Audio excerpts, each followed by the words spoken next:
Guys, j'espère que vous portez bien. Dans cette vidéo, nous allons essayer de passer en revue notre effectif dans un premier temps, puis nous allons rebondir sur les dernières déclarations de Cristiano Ronaldo et enfin terminer sur le volet Mercato. Est-ce que cela vous sied-il?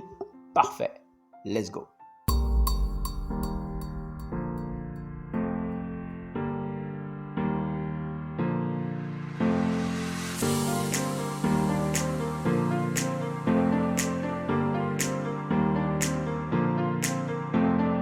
Alors guys, selon moi, depuis l'arrivée de Ruben Arubena, il n'y a que 4 joueurs qui ont validé leur place dans cet effectif. 4. Et j'insiste bien, depuis l'arrivée de Ruben Arubena et non depuis 1918 durant la Première Guerre mondiale. On est bien d'accord. Depuis l'arrivée de Ruben Arubena, il n'y a que 4 joueurs qui ont validé leur place dans le 11 de départ. Numéro 1, Amadinho. Certes, on peut omettre le fait que depuis 2 matchs, il est moins bien, c'est vrai. Mais par rapport à tout ce qu'il a accompli depuis son arrivée, depuis l'arrivée de Ruben Arubena, il mérite de jouer. On est d'accord. Maintenant, il y a une question. Vaut-il pas mieux peut-être de le faire jouer en tant que piston? Je vous dirais oui et non. Certes, en tant que piston, il a plus d'espace. C'est vrai, il peut partir de derrière. Mais si on revient sur le but contre Manchester City, jamais il pourra faire un tel appel en tant que piston. Donc, je vous dirais entre deux chaises. Numéro 2, Mazraoui. Encore une fois, certes, il a concédé un penalty, mais pour moi, depuis l'arrivée de Ruben Arubena, que dis-je? Depuis le début de la saison, pour moi, c'est un pilier. Solide. Deuxième joueur. Troisième joueur, De Ligt. Et là, petite parenthèse, guys, ça fait 3 matchs qu'il est malade, et ça fait 3 matchs que l'on boit la tasse. Honnêtement, défensivement, on a pris 4 contre Tottenham, on a pris 3 contre Bournemouth et encore 2 contre Wolverhampton. Donc c'est pour vous dire à quel point, honnêtement, De Ligt est devenu un maillon fort dans cette équipe. Numéro 4, l'incontournable Ugarte. Voici selon moi les 4 joueurs qui ont confirmé leur place. Les 4 joueurs sur qui on peut construire. Ensuite, bien évidemment, il y a d'autres joueurs qui restent entre 2 chaises. Il y en a par contre, ils sont quasiment sur l'autoroute. Tellement ils sont nazes, tellement ils sont nuls, ils sont sur l'autoroute. Quand je dis entre 2 chaises, Kobbie Mainoo. Par rapport à ce qu'il a accompli, ce qu'il a réalisé l'année dernière, on se dit qu'il y a encore une petite lueur d'espoir que ce joueur redevienne un bon joueur. Là, il n'est plus que l'ombre de lui-même. Mais voilà, les Niro, on ne l'a pas assez vu. Lui également, entre 2 chaises. Mais sinon, bon, je ne vais pas aller. Tinky Winky, Dipsy, merci, au revoir. Luke Shaw, infirmerie, merci, au revoir. Malacia, guerrier, merci, au revoir. Mason Mount, guys, je ne suis pas revenu. Mason Mount sera absent pendant 10 semaines. Merci, au revoir. Je l'aime bien. Franchement, mais merci, au revoir. Si on est là, on te paye, on te donne le numéro 7, on te paye une brique, 300 000 livres. Sachant encore une fois que quand il était à Chelsea, il touchait 100 000 livres. On te donne maintenant 300 000 livres pour que tu passes tes journées à l'infirmerie. Merci, au revoir. Il faudra trouver une solution pour lui. Ensuite, Dalot. Techniquement, c'est pour aller viser les pigeons en haut, oui. C'est mignon, mais bon, techniquement, c'est limite. Après, oui, à sa décharge, il ne joue pas à son poste. En tant que piston gauche, il n'est pas gaucher. Ok, mais n'empêche. Techniquement, depuis l'année dernière, on a déjà commencé à remarquer ça. Dalot, Malacia, Anthony. On va parler de Mercato tout à l'heure. Anthony ferait apparemment partie des joueurs qui pourraient partir. Son agent est arrivé en nous disant qu'il y a eu plusieurs propositions. Pour l'instant, ils attendent de voir ce que Manchester United propose. Anthony, encore une fois, t'es gentil, t'es mignon, mais c'est trop léger. En réalité, je pense qu'il y a aussi également le poids des 100 millions. Certainement d'ailleurs. Si on l'avait acheté à 10 millions, on aurait été beaucoup moins exigeant par rapport à lui. Donc Anthony, merci à revoir. Bruno Fernandes, bien qu'il y ait quiproquo, bien qu'il y ait débat, moi, j'estime merci, au revoir. Après, c'est mon opinion. Je respecte la vôtre. Beaucoup d'entre vous pensent qu'on peut construire une équipe autour de lui. Il a déjà 30 ans. Et encore une fois, je vais revenir sur le fait que normalement, les 2-10 derrière l'attaquant sont censés être très rapides. il ne l'est pas. Il n'est pas dribbleur, il n'est pas technique. Pourquoi on le garde? Donc, malheureusement, et ça on peut retourner la faute à Ineos, on lui a donné un contrat de 2 ans. Donc franchement, on s'est tiré une belle balle. Et vous allez le remarquer, hein, vous allez le constater au fur et à mesure. Peut-être que vous n'allez pas vouloir venir le crier sur les toits, mais vous allez le remarquer. Bruno Fernandes, au final, il n'aura pas sa place dans ce 11. Zerzi, il y a de plus en plus de rumeurs qui disent que celui-ci va partir en Italie. Et on parle de dès janvier. Mais je pense que là, c'est lui et son agent. On a eu la rumeur Inter, on a eu la rumeur AC Milan, on a eu la rumeur Bologne et maintenant c'est la Juve. Je crois que quelque part Zerzi n'est pas vraiment heureux à Manchester et qu'il se verrait bien repartir. Si on arrive à récupérer notre 34 millions, pourquoi pas? Moi, guys, je pense que Zerzi c'est un bon joueur. Malheureusement, peut-être pas le bon format, peut-être pas l'attaquant idéal dont on recherchait. C'est comme si aujourd'hui, si on doit faire un comparatif, on avait Tevez et Berbatov. Aujourd'hui, on a plus besoin d'un Tevez, un tueur, qu'un Berbatov, qu'un joueur élégant. Donc, je pense qu'il peut aller faire des beaux jours là-bas à la Juve. Pourquoi pas? Donc, en dehors de ces 4 joueurs, guys, selon moi, tout le reste, malheureusement. Donc, c'est pour vous dire à quel point Manchester United, il va falloir creuser. Ineos, vous êtes arrivé. L'année dernière, on avait Sheikh Jassim qui était là. Sheikh Jassim est arrivé. Les Glazers n'avaient plus d'oxygène. Ils étaient au bout du bout. Ils comptaient vendre. On allait pour une fois se débarrasser d'eux. En rappelant encore une fois que les Glazers sont arrivés depuis 2005 et qu'en 19 ans, 20 ans maintenant, ils n'ont toujours pas injecté le moindre dollar, que dis-je, le moindre centime dans ce club. Et quelque part, on peut dire que Ineos leur a tendu la main. Donc c'est guignol aujourd'hui. Tous les regards sont tournés vers Ineos. On oublie les Glazers. Mais en tout cas, bref, juste pour dire que ce mercato-là, on a besoin d'au moins 2 joueurs. 2 joueurs. Si à la fin de ce mercato, vous arrivez, vous nous faites croire que soi-disant il y avait le PSR, il y avait je sais pas quoi, on va vous traiter de tocard. On va vous traiter de tocard parce que sincèrement, je comprends pas le fait qu'aujourd'hui, vous arrivez, alors qu'on aurait pu avoir Sheikh Jassim, maintenant vous avez commencé à licencier les personnes. Bon, on peut peut-être supposer que soi-disant, il y avait une très mauvaise gestion des Glazers. Ok, vous avez remplacé les cadeaux, on est passé de 100 $ à des bons de 40 $, 40 livres pardon, ok.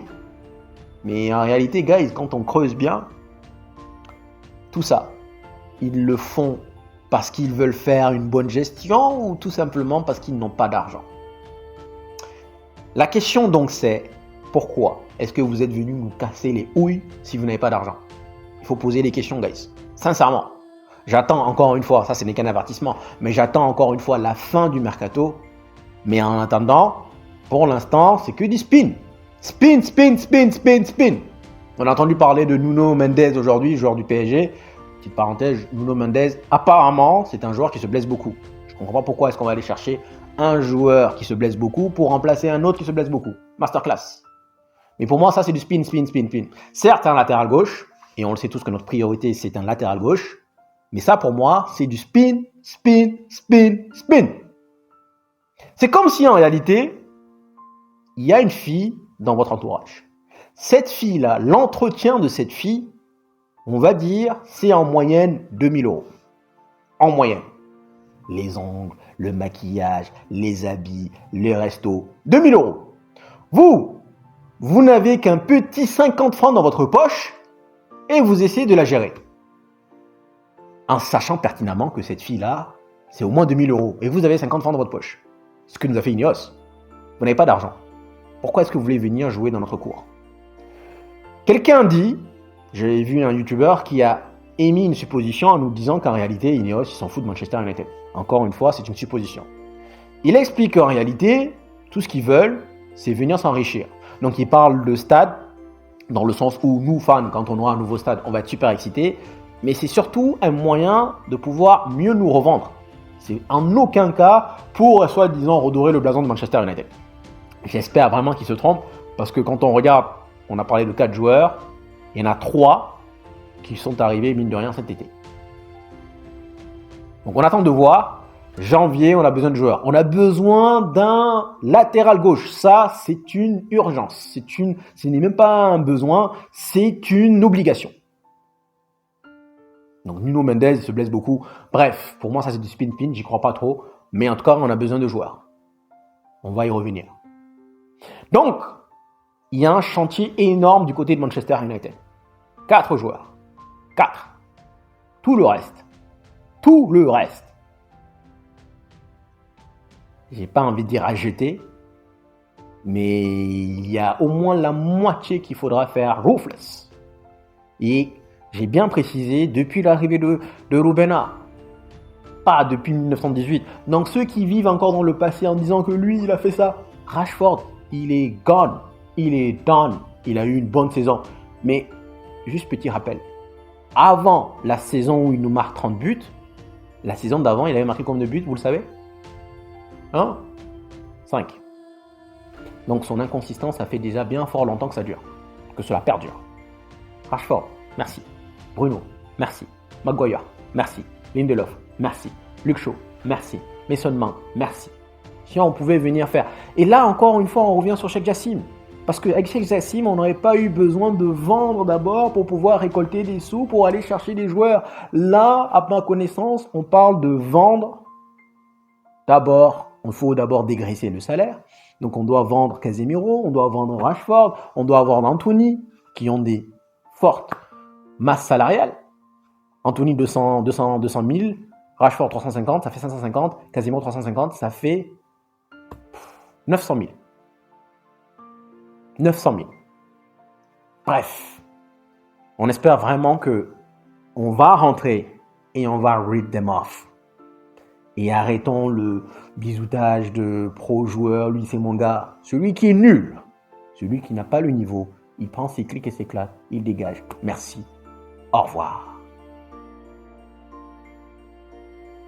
Et enfin, nous allons nous tourner sur les dernières déclarations de Cristiano Ronaldo. Celui-ci nous dit, je cite, je l'ai déjà dit il y a 2 ans, mais selon moi, le problème majeur de Manchester United est bien plus profond que le coach. En réalité, le problème n'est pas le coach. Dans ce cas, rapidement, petite parenthèse, pourquoi il y a 2 ans, lors de ton interview, tu as quand même ouvert un aparté sur le dossier Ten Hag ? Un règlement de compte peut-être ? Je dis ça, je dis rien, je referme la parenthèse. Donc selon lui, le problème de Manchester United que nous avons est bien plus profond que le coach. Et là, il nous donne un magnifique exemple. Il nous dit, c'est comme si vous avez un aquarium dans lequel vous avez un poisson malade.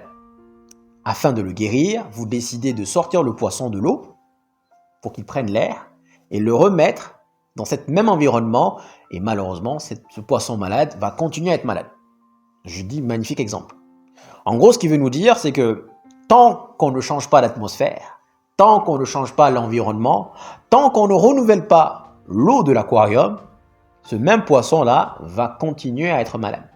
Conclusion, il s'attaque aux Glazers. Parce qu'il nous dit également, si j'étais le propriétaire, je vous garantis que je vais régler tous les problèmes. Et il rajoute au final en nous disant, un jour, je serai propriétaire d'un grand club. Il ne dit pas d'un club, il dit d'un grand club. Qu'est-ce que ça voudrait dire ? Est-ce qu'il va être un jour propriétaire de Manchester United ? Est-ce qu'il a les moyens d'acheter Manchester United ? Bon, tout ça c'est un débat. Mais en tout cas, un jour, il sera propriétaire d'un grand club.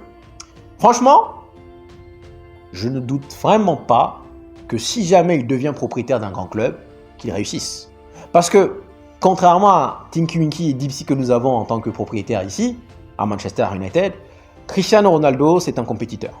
C'est un challenger. Et ça, personne ne pourra lui enlever. Cela signifie qu'il ne va pas hésiter à injecter de l'argent pour que son club réussisse. Il va le faire continuellement. Nous, pour la petite parenthèse, nous avons des Glazers qui sont là au club depuis 2005 et jusque-là, ils n'ont toujours pas inséré le moindre dollar dans le club. Que dis-je ? Le moindre centime. Ça me sidère, ça me fait mal à la tête. Bref, je pense, on a eu quelques débats avec Cristiano Ronaldo, mais le jour où il devient propriétaire d'un grand club, il va réussir. C'est un compétiteur. De la même manière qu'il a su gérer sa carrière, certainement que son club, il va pas hésiter à injecter. Il a des hôtels. C'est un businessman, c'est un homme d'affaires. Donc forcément que, en tant qu'homme d'affaires, mais j'ai bien aimé la partie où il nous dit si j'étais propriétaire du club, j'allais tout régler. Parce qu'en réalité, on l'a déjà dit tout à l'heure, mais là, on a besoin de 109. Pour moi, il n'y en a que 4 qui ont validé leur place, mais on a besoin de 109. La question, c'est Ineos, encore une fois, vous êtes venus bed with the Glazers. Pourquoi vous leur avez donné cette occasion? Si on avait Sheikh Zassim, on aurait été le club le plus prestigieux en termes d'argent. On serait venu, toi, franchement, c'est vrai qu'on t'a prolongé il y a 2 ans ou l'année dernière, tu n'es pas assez bon, tu dégages. Rip them off. Rip them off. Donc oui, je vais vous dire que je suis totalement d'accord avec Cristiano Ronaldo. Le problème n'a toujours pas été attaqué. Le problème n'a toujours pas été traité. Parce qu'en réalité, là, actuellement, tous les regards sont tournés vers Ineos, mais on oublie encore une fois que ces mêmes Glazers sont toujours propriétaires majoritaires de ce club. C'est la raison pour laquelle moi je vous ai dit, personnellement, c'est un challenge pour moi, tant que ces Tinky Winky et Dipsy seront là, je ne vais pas insérer 1 centime, moi ou également dans le club. Le maillot qu'on me l'a acheté, c'est pas moi qui l'ai acheté. Moi, j'achète pas. Donc, tant qu'on n'aura pas géré ce problème, parce que là, actuellement, si on va dans le mercato, on va chercher un latéral, on va chercher un attaquant, on va chercher un milieu de terrain ce mois de janvier, on pourra peut-être s'en sortir. Il y aura peut-être moyen d'aller gagner l'Europa League et de repartir sur de nouvelles bases. Mais là, j'ai l'impression que c'est que du spin. Vous savez, par exemple, suite à une défaite, là actuellement ça fait 3 défaites, chaque fois qu'il y a une défaite sous l'ère Glazers, qui sont toujours là, on avait spin. Donc Nuno Mendes, est-ce que réellement on est à la quête du joueur? Nuno Mendes, spin. Franchement, je dis spin. Je n'y crois pas. Et je vais vous faire part de mon inquiétude. J'espère vraiment me tromper. Je pense qu'on finira le mercato avec peut-être, si on a de la chance, un joueur. Mais on n'ira pas en mode... Donc lui, là, il faut revenir sur le cas Ineos. C'est bien beau de venir, soi-disant, maître, directeur sportif, tout ça. Mais si t'as pas l'argent, ça sert à rien. Ça sert strictement à rien. Donc j'ai mis en titre « Rip them off ». Mais est-ce qu'on peut le faire? Est-ce qu'on a la volonté de le faire même d'ailleurs? Dans le cas contraire, guys, on ne pourra pas aller... Les gens sont en train de nous narguer. Ils ont raison. On est en train de flirter avec la zone de relégation. On est là, en train de se consoler entre nous. Mais la vérité, nous sommes nazes. Et je répète encore une fois, seulement 4 joueurs. 4. Rip them off. Bref, guys. Ah oui, on m'a posé également la question sur le cas Garnacho. Je n'ai pas encore répondu. Le cas Garnacho, 60 millions. Je ne sais pas. Je ne sais pas si c'est vrai. Honnêtement, parce que moi, la rumeur, je l'ai vue par là, mais je ne l'ai pas vue de source sûre. Mais, au vu de ses prestations, je sais que je vous ai dit à plusieurs reprises que oui, c'est peut-être un joueur en devenir. Alors actuellement, je le vends. Parce que j'ai besoin de productivité et d'efficacité maintenant. Donc avec les 60 millions, il y a un moyen d'aller chercher des joueurs peu connus, mais qui vont nous faire énormément du bien. Donc voilà. Merci d'être venu jusqu'ici, guys. Prenez soin de vous et je vous dis ciao, ciao.